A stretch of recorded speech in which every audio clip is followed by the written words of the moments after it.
bir çox hallarda debitor borcları üzrə ehtiyatların yaradılması, şübhəli debitor borcları üzrə ehtiyatların yaradılması, xərcin tanınması və balansda müvafiq qeydlərin aparılması məsələsinə maliyyəçilər, bəzən uçotçular bir mənalı yanaşmırlar. Mühasiblər ehtiyat fonlarının yaradılmasında biraz konservativ yanaşmalar bəzən tətbiq edirlər.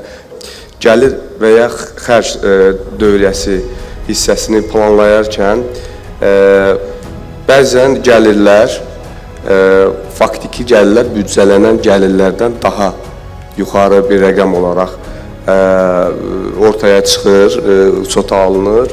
Büdcə bir plandır, planlamadır.